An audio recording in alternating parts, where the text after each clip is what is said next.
We know in April 2000 at the World Education Forum in Dakar, 185 governments committed themselves to provide education for all by year 2015. We are now halfway point, yet all monitoring reports indicate that governments are failing short of their commitments, particularly with regard to the provision of primary education for all and the education for girls. And just for a moment, consider, who is that remains outside of school? It's the poor, the girls, the children with special needs, refugees, minorities, indigenous children, even in some of the wealthiest nations. Colleagues, we can do better. We must recommit ourselves to the goals of education for all. As affiliates, we have to monitor our own government's delivery and to continue to lobby for the necessary resources and political commitment to make this reality. The Dakar 2000 document explicitly states that government must consult civil society on education plan and policies. I would suggest that affiliates use this commitment in the coming years to demand an education pact. In fact, a contract with government on how to achieve the EFA goals and the key role of teachers and their unions in this process. As we struggle for that basic education for all the world's children, we need to take time out to reflect and debate exactly what kind of education we want for the future generations. Education, colleagues, is so integrated with society and culture that we cannot respond to the question, what kind of education do we need, without reference to our vision of the kind of the society we want. Of course, it is not just teachers, but in a democratic society, the public as well. They must also engage in the process of defining and redefining the kind of society and education that we want. However, teachers and their unions have a special responsibility to frame the question and persistently insist that the whole society should take part in debating the kind of education we need. We can postulate two broad visions that shape what education might look like.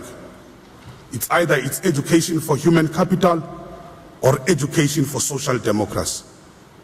Education for human capital assumes that public education exists mainly to produce a workforce for an increasingly competitive economy. This approach is all too familiar because we hear it daily from a number of global institutions such as the World Bank and the OECD. It is also implicit in the inclusion of education in the World Trade Organization's General Agreement on Trade and Services. This approach to the role of education has a number of characteristics that shape the structure of schooling and the role of teachers and students. It includes the following, this approach: an ideology where decision-making is based on the market and consumer choices. This neoliberal approach also lends itself to privatization and commodification of education, to a focus on individual choices rather than social choices.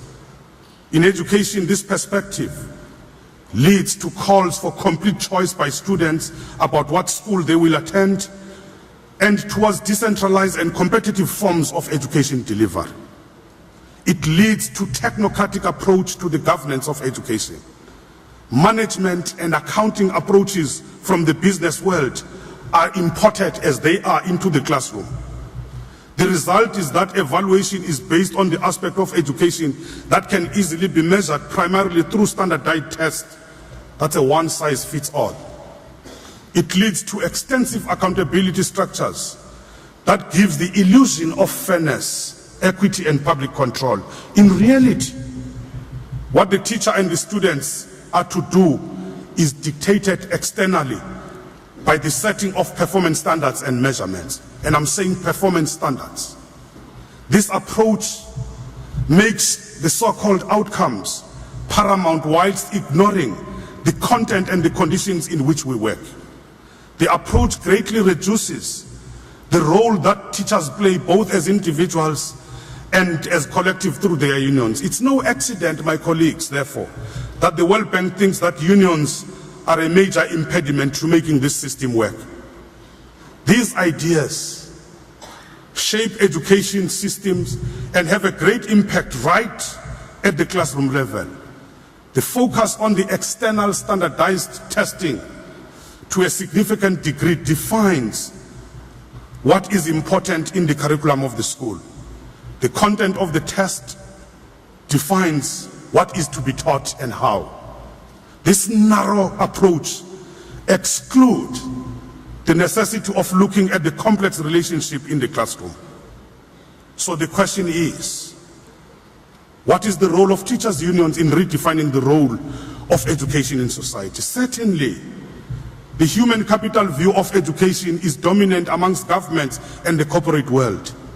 Despite this, teacher unions have a key role to play in defining the kind of education we want for the kind of the society we want. We are not human capital. We are human beings with rights and consumerate responsibilities.